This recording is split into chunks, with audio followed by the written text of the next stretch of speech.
မင်္ဂလာပါရှင်ဟုတ်ကဲ့ပါမမေဟုတ်ပထမဆုံးပေါ့နော်ဒါမမေမအားရကြတဲ့အချိန်လေးပေးပြီးလာပြီးတော့လည်းရန်ကျေးဇူးတင်ပါတယ်ရှင်ဟုတ်ကဲ့ဒီချက်ကိုလေတသားလေးရဲ့နာမည်လေးနဲ့တက်နေရဲ့အတန်းလေးကိုလည်းမိတ်ဆက်ပေးပါအောင်နော်ဟုတ်ကျမသားရဲ့နာမည်ကတော့အတင်ချေလင်းပါဟုတ်ကဲ့ပါသူကတော့အခု pre-KG ကိုတက်နေပါရှင်ဟုတ်ကဲ့ပါမမေဟုတ်ဒီချက်ပထမဆုံးသိချင်တာကတော့ပေါ့နော်ဒါ international school ရဲ့အများကြီးရှိတဲ့နေရာမှာဒီချက်ရဲ့ WEC လေးကို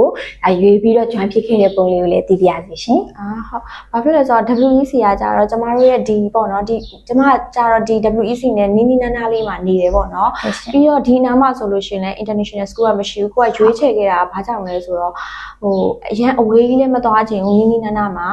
ပြီးလည်းပြီးတော့ WEC ကသူကဒီဟာဒုတိယကျောင်းခွဲအနေနဲ့လာဖွင့်နေဆိုတဲ့အတွက်ဟုတ်ပါသူကနာမည်နဲ့သူကသူရှိပြီးသားပေါ့နော်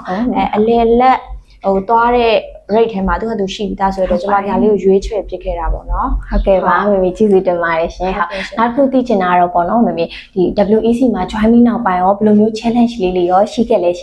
ပြောပြပေးပါအောင်နော် join ပြီးနောက်ပိုင်းကတော့ပေါ့နော်အတင်ချေလင်းအနေနဲ့ပေါ့နော်အရင်တော့ဆိုလို့ရှိရင်တချို့မန်နာလေးတွေရှိခဲ့တယ်ပေါ့နော်အဲ့လိုမျိုးလေးနဲ့နည်းနည်းလေးတော့နည်းနည်းလေးတော့ပုတ်တိုက်မှုလေးတော့ရှိရပါတော့ဒါပေမဲ့ဒီ cherry ကကြတော့သူဟာနဲ့သူစိတ်ရှည်မှုနဲ့သူကသူတွားခဲ့တင်ပေးခဲ့တဲ့အတွက်ပေါ့နော်အဆင်ပြေတယ်အခုဆိုရင်သူ့ရဲ့ manner နဲ့ behavior သူဟာသူokay နေတယ်လို့အဆင်ပြေလာရေပေါ့နော်မင်းဟုတ်ကဲ့ပါရှင်ဟုတ်မင်းနောက်တစ်ခု teacher သိချင်တာကကြတော့ communication ပိုင်းပေါ့နော်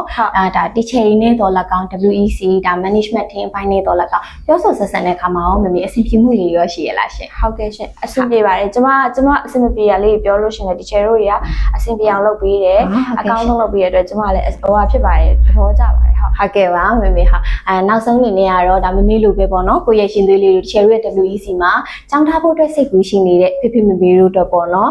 တခြားသောကြံပြည့်ချက်လေးတွေရှိရဲဆိုလဲချေကိုပြောပြပေးပါအောင်နော်ဟုတ်ကဲ့ကျမကတော့ကြတော့ဘာလို့လဲဆိုတော့ WEC မထားခင်တော့